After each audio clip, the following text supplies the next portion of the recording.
You're listening to The Aviation Show, brought to you by DeBella Training. For more information, contact us on www.debella.co.za now. And welcome back to The Aviation Show. We've got the absolute pleasure of having Linda Lloyd in studio. Welcome, Linda. The pleasure's mine. And as always, the lovely Belinda. Yes, today you outnumbered. Yeah, it feels good, eh? Yes. 2 Lindas. Mm-hmm. A Belinda and a Linda. Yeah. So Linda's here because she is married to James Lloyd, who's an absolute legend in aviation. And she's here to tell us a bit about her stories. So, Linda, you involved in aviation for many, many years as well. And how did you get involved with aviation? Well, the first thing was that I didn't ever want to learn to fly. I was petrified of flying. But we had a friend that introduced us to and told the husband then, in fact, he died in a plane crash, to buy a 206. And he said, we will teach you to fly free, and we'll teach Linda as well, knowing very well that I would never want to learn to fly. But I said, fantastic, I'm on. Game on. Game on, yeah. And most of the time I had my hands over my eyes, screeching, but I eventually got there. And where was this? In South Africa? And this was in Gaborone, and I was the first woman to get a license in Gaborone. But did you learn on a 206? Was that No, I learned on a 150. I learned on a 150, yeah. And how did you find that whole process? I found it absolutely terrifying. I used to have my hands over my eyes, and I remember my instructor saying, you know, Linda, you're going to have to take your hands off your eyes if you want to land this thing. But I eventually managed to land it, and on my first solo, SAA came in.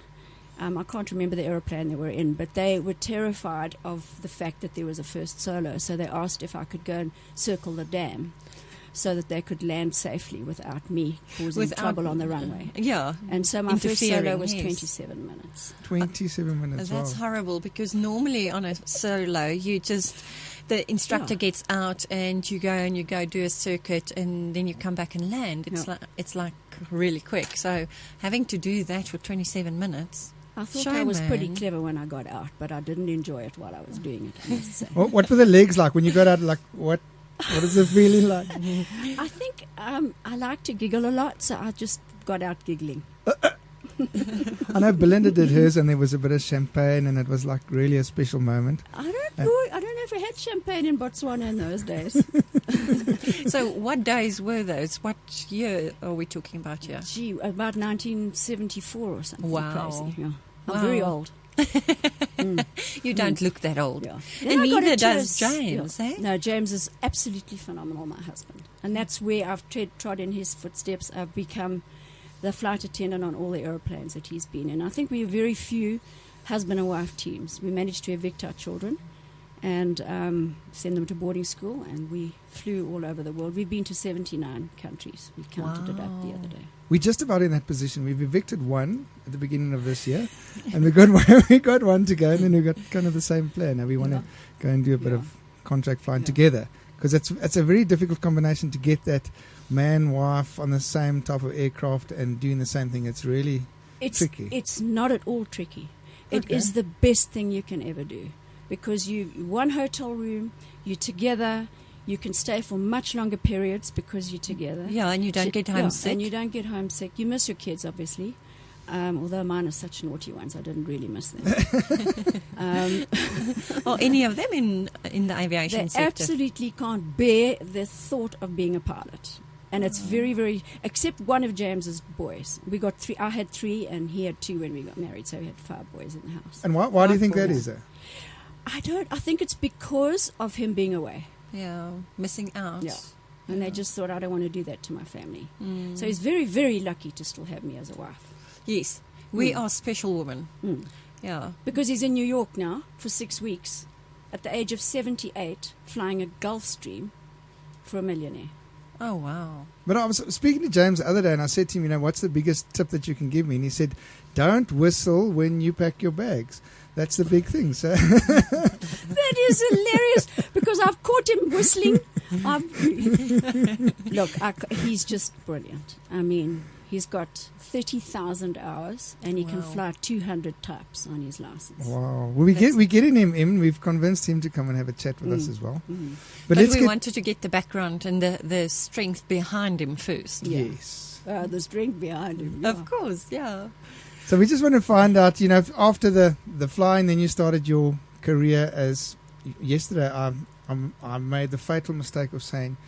Did I say cabin crew or did I say air hostess? What shouldn't I No, have you said? weren't as naughty as saying air hostess. Okay, so I didn't Because say if it's hostess. air hostess, you actually have to go and get off the aeroplane. Okay, so it but must have been if it's- cabin crew then. Cabin crew's okay, but it sounds like you're working down the bowels of a ship. So it's flight attendant. Okay. Yeah, it's flight attendant. And I hope everybody uses that, because it's just, I don't see why you have to genderize a woman's profession. You don't say doctress or... Oh, okay. Yeah. And when did you do your flight attendant? Oh, I did that much later at flight safety. Best training you could ever have. I must say, South Africa does try, but they are just unbelievably brilliant. And they take you onto an aeroplane, and because it's not an easy job at all. No, it's And not. my biggest problem was finding food in funny countries. And I just want to give this tip to whoever's listening. Go to room service, because room service has the same things all the time, and they at any time of the night. Because you can have somebody phone you and say, listen, we have to get out of here. I know it's 2 o'clock in the morning, but we have to get out of here. But when they get to their private aeroplane, they want the food on Yeah, the of aeroplane. course they want to. So I always used to go straight to room service, do all the ordering, have my own cool box, foils, everything, and say, when I phone you, make it. Okay. And that could be any time of the day or night, because they're 24 hours. And you had to plan all of that, All of that. those containers and Yes. all of that. All of that. Your- And you stand. So my husband's got all those hours, but I've done them standing. He's got them sitting. Makes you very fit, actually. Yeah. So what was the difference? I mean, people think flight attendant or cabin crew or air hostess, and then they've kind of got this thing in their head of walking down the aisle of a commercial aircraft. Mm. You did more VIP, charter, that type of stuff. Yes. What's the difference? I think that the big difference is, first of all, you've got quality people. You make the routine. You decide when they're going to eat, or you ask them when they want to eat. You've got to lay all the tables, and they've got to be white cloths and the whole story, and the wine glasses and all of that stuff. You've got to make sure all that's ready and done. Plus, you've got to keep them safe. And that's what they do. They think if they're in a private jet, it doesn't matter.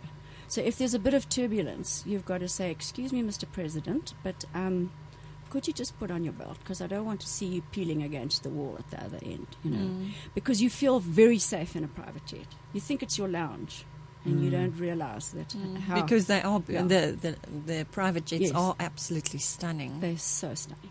And you can hit serious weather in up at 47,000 feet even. That's where we flew at. So, Wow. and sudden weather. So, but the pilot will tell me to come up to the front and give me a lecture. And And then I won't give him his food.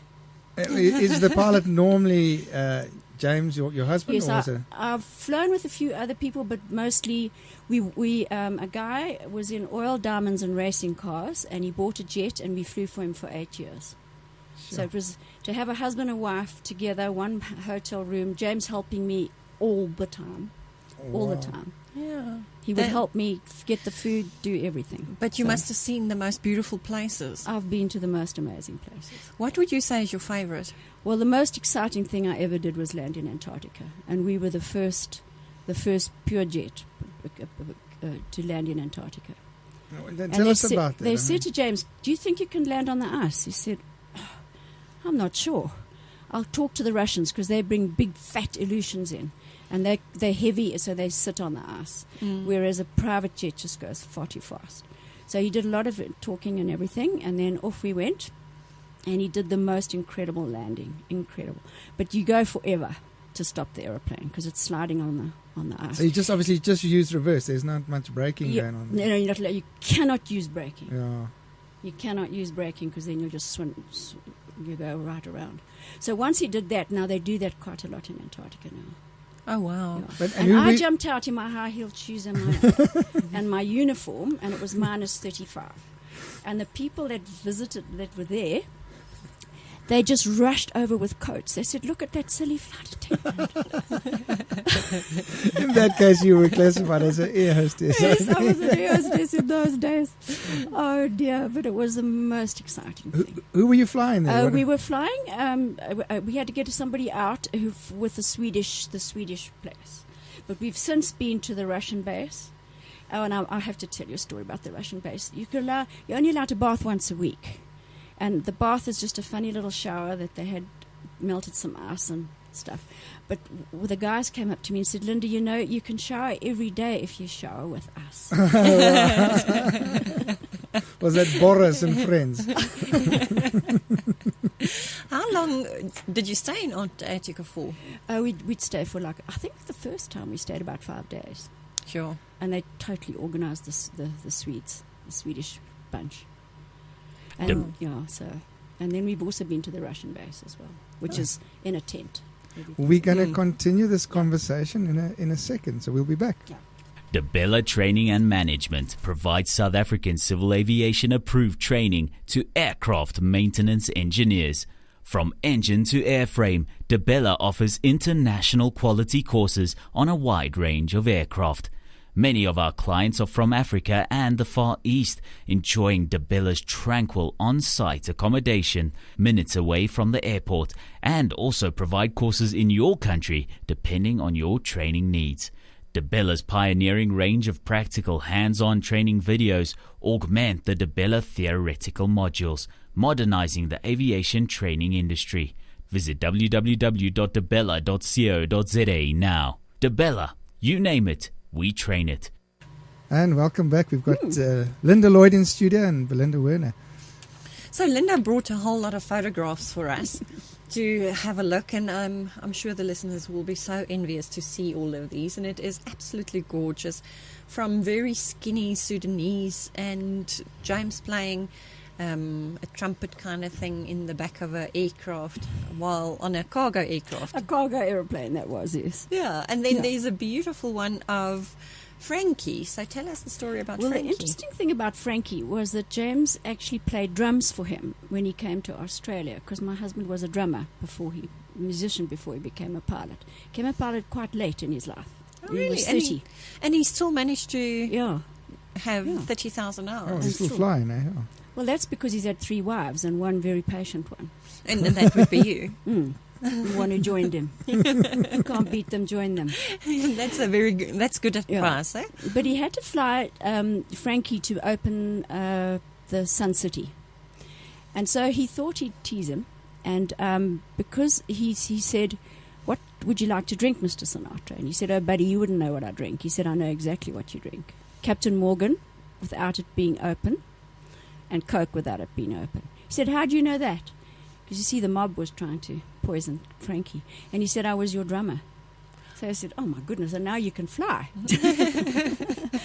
And he was fabulous. Of course, I get him at the back, so, chatting to him. Are you guys talking about Frankie? I think it's Frankie, like the guy next door, but it's Frankie Frank Sinatra. Wow, that's hectic. And then he was part of the mob in those days. So when we landed in Cape Town, we had to land as close to the jumbo that took him back to America, and they had to put boxes out because he wasn't allowed to walk on South African soil. Wow. Have you ever heard of doing that to that kind of caliber of a man? Why was that? What was the reason behind Because he was in the mob, and the government then, our previous government, Sure. Okay. decided that he wasn't allowed to walk on South African soil, so he had to walk on boxes. Unreal. And I love his music. It gives away my age, eh? He's fantastic. I think he's one of the real greats, was Frankie. And see, I get them at the back. I can talk to them, make them sing. So what's it like having these VIPs at the back? I mean, we, as the pilots in the front, we sit there and we fly them there, but we don't have much interaction. I think that my advantage was that I'm older. It's very difficult for very young people to talk to somebody that they're in awe of. But I can say, "Mr. President, I need you with your belt on. I don't want you to die. Mr. Sinatra, please will you do this?" In a way that it's easier for us if we're more mature to do that. And what's the reaction sometimes? I mean, I've never had a bad reaction, ever. I said, "I know you're the president and you're very clever, but we want you to be president for a very long time." So you learn how to say those sorts of things without being nervous. you know. Because the minute you're nervous, they're scared. Yeah. So you've got to sound commanding, but not bushy. Pushy. Bushy. Yeah. Bushy. And you've done many flights. Have you ever had a difficult situation like an emergency or something with one of these VIPs on board? Do you know that I never have? Wow, I never have, and you know why? Because I flew on Gulfstreams. Okay. Nothing ever happens on Gulfstream. No, I flew Learjets as well, and also Challengers. But there's nothing like a Gulfstream, I'm sorry to say. Reliability and everything. And it's everything fast, works, and it's very strong aeroplane. So when it hits turbulence, it really does. And I know because I'm standing. Sure. Yeah. And so, you know, the pilots don't know nothing. They're just interested in... And what happens what's on the happening. weather radar and why Yes, yeah. there's turbulence. Yeah. And whether the flight attendant is going to bring them some more food. Yeah. Or coffee. Or ding. That's what the button's for. But my husband is one to come back and help, by the way. It's just- Because, of course, his planes fly themselves. So you just leave the co-pilot. If you know, he could tell if something would happen, and he would always come and help me. So please don't tell Belinda how you trained him, because we're not interested in that. We'll have to go for coffee so you can teach me the finer details. No, we'll have to go for a flight. Yes. Oh, even better. Okay. And then you at the back there for 14, 15 hours. I mean, what do you do the whole time? You're actually busy the entire time. And what I do first is first feed the crew. Because what happens with a lot of the crew, James is the only good pilot I've ever come across who eats his breakfast at 4 o'clock in the morning. Because it's illegal to fly without food in your stomach. If you're caught and you have an accident and they pump your stomach and there's no food, you are liable. So the first thing you do is feed the pilots. Now people say, excuse us, where's ours? I said, listen, we want to keep these guys, we want to keep you safe. Yeah. These guys have got to eat. Concentration Yeah. and... Yeah. And it's hard work because, you know, you've got all this cordon bleu food and you've got tiny little ovens sometimes. And the aeroplane I flew had everything in it that you could possibly want. It had an oven and a microwave. And I'd much rather have an oven than a microwave because you can put all the meals in an oven, whereas a microwave you can do one at a time. And if you've got 4 people sitting together... Then to keep it warm you've and got to try and serve at keep the it same warm, yeah. time. So please, you guys who make aeroplanes, put an oven in. We had ovens when we at one time they had ovens in the galley, and then they came along with plastic food for the crew. So we were putting this in, the whole lot would melt. It was an absolute disaster. My crew had gold plates. Sure. My crew were much more important. They're the ones that have to keep going. So they're well fed. And keep everybody safe, Yeah. and that's what Yeah. it's... Yeah. Not just because it's my old husband. We've got a photograph here of huskies or something on the ice. That's the North Pole. So you're going to tell us a little bit So about South Pole, North Pole, and everything in between. Yes, but North Pole was much easier because the actual runway is there. Okay. And so we went to Svalbard, and I went on a husky ride. Pilots didn't want to go on a husky ride. I had just the best time. So it was really just like being in an Atlantic. I mean, in a American high, Wow. mountain place. I think that's still on my bucket list as well. And it's absolutely beautiful to go to Svalbard. Yeah. I still want to Yeah. see the Northern Lights as well. That's still on my bucket list. So, yeah, there's quite a few things still on my bucket list. We're off to Russia in April, so it's going to be quite interesting. Fantastic. That'll be fantastic. Very good. Well, we're gonna go to a story, and your story is about Nelson Mandela. So stand by. We'll be back just after this. Real aviation stories with Debella. Submit your real life story to www.debella.co.za. And you could be featured on the Aviation Show live on brandlive.co.za or in our upcoming book. And welcome back. I've got a beautiful picture of the late Nelson Mandela and lovely Linda Lloyd here. Tell us about this. I mean, this was an amazing story. So This is the most exciting thing that I've ever done because it was his first trip out of Africa after coming out of jail, and it was 1992.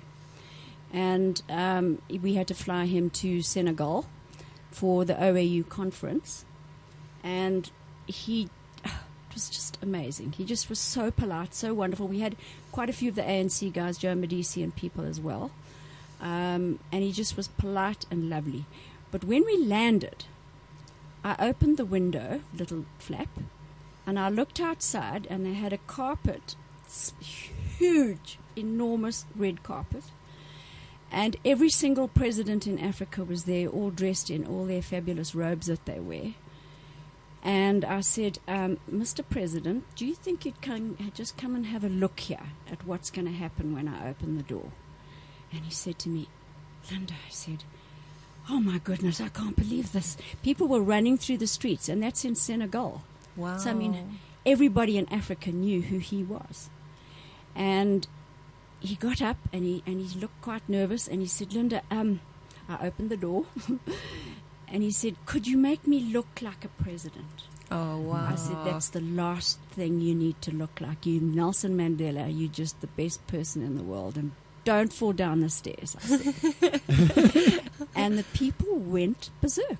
They went So berserk. all the other presidents were Yes. there to They were welcome there him. Yes, to welcome him, because it was the OAU conference. Yes. And they do that every 4 years in one place in Africa, and it just happened to be Senegal this time. Wow. So it was the first time he ever met all of those people.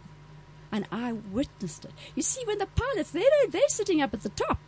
They Yeah. don't get to do what I do. Yeah, they're doing checklists and Yeah. shut down and all of that. Mm. Yeah, while you. I think that, I just get shivers when I think Yeah. about it. It was an amazing Wow. experience. And he's just so humble, was so humble with everybody. I saw an article the other day that they said he is still one of the 10 most inspiring people Really? in the world. Yeah. And I only met him once, but yeah, it was absolutely wonderful. And, to come out of jail with no anger. Mm. Oh, and he made me a minister. Oh, Minister He said, of? Linda, come here. I said, I'm going to make you a minister of provisions. I said, you know what? I can't take that job, because you have to provide now for I don't know how many million people. And I can't do that, The lovely sense of humour he had. And did you only fly him that once? Only that once. Okay. And Only any that other really Casper important people? Weinberger I flew. I've flown Kabila. I've flown Kabila from Congo quite a few times. Very erudite man. And I flew his wife. And what was interesting about him, because I think that he's having real problems in Congo at the moment, is it's all very presidential and stuff. But I flew his wife as well. And all she can think about is helping the children. Oh, wow. So she's working for home, and we flew her to a really horrible place in Congo, where she's saving little children, and she's got a whole lot of women. And when the men are on, they say, "What movies have you got?" This sort of thing, and what's there to drink. Whereas the woman she says, "Okay, everybody, open your computers," and there are 8 women on the plane, and she is making them work. Yeah. So I think that Africa needs more women up there. Oh, these are the untold stories. I mean, this is the stuff that you don't hear and you don't see it in the Yes. media, and it doesn't get No. publicized. No, maybe I'll end up in jail for telling you these stories. I don't think so. It was good. You didn't say anything bad. Of course not. So- No, but I mean, it is amazing to see these black women are absolutely wonderful. And they want to be called black, by the way. They don't want to be called African. They don't like the word African. No. So tell us quickly over your flying career, what do you think was the absolute highlight? Was there one point that really stuck out, or was it just the whole thing? I think it was when I realized that I was in love with my silly husband, who's now still flying. And just getting married and being with him on the aeroplane was just such a unique experience. But did you spend any To be- quality time there? Well, you know what? You only go to 7-star hotels because they want to put you in there because they're terrified you're going to get sick. And to be with your husband after a long flight and to stay in a place like that for a week, it's like having a honeymoon every week. Oh, wow. And is everything paid for? Or do you- Everything has to be paid for. Okay. No, you have So- paid honeymoon. I had evicted the children. It's very difficult for some of the wives who've got kids who are young. But all my children were at boarding school, and it was easy to do that at the time. And if somebody wants to go into becoming a flight attendant, what would you say is the biggest, I would say, downfall or the biggest challenge in that kind of profession? For the actual profession, Yeah. I think that you need to want to do it. You need to not be afraid of aeroplanes. You need to be able to work very hard because it's a tough course. It's not so easy. And you have to know that you're responsible. but you will be away from home. And that is what is difficult if you do have children and a husband and they haven't got the same profession as you. But would you So- say it's worth it? If you could go back, would you go and do it again? Absolutely. I still do it. Okay. And I don't need to do more training because with the seat number, you just need one of me, and I don't have to be Okay. trained. In fact, under so many seats, under 19 seats. under 19 seats, yeah. Then it falls in a different category, Yeah. yes. But it's much better because you need to do the safety stuff. Well, Linda, we've come to the end of our show. It's been absolute pleasure having you on board with us. So it's really, really been good. So many exciting stories. We're going to have to get you back for some more. Yes, it was way too quick. And it's great talking to people who know the business. So that was so Yeah. fantastic too. So Yeah, so we can't wait to have your husband. So, I mean, Yeah. we're going to be having James, I don't know exactly when he's in the States for a month, eh? he's in the States for 6 weeks, about a month. Yeah. Just, okay. And do you whistle when he packs his bags? No, I certainly don't. But thank goodness for WhatsApp. Yeah. How technology's Communication changed. and- eh? I Yeah. can go if I want to the farm, but I Okay. don't feel like sitting on a farm in New York. No. Wonderful to have you here. Thank you so And much. lovely. We Yeah. will definitely do it again. Great. Okay. Thanks very much. Good. Thanks very much. You have been listening to The Aviation Show on brandlive.co.za, proudly brought to you by DeBella Training. Visit www.debella.co.za now. .za now. .za now. .za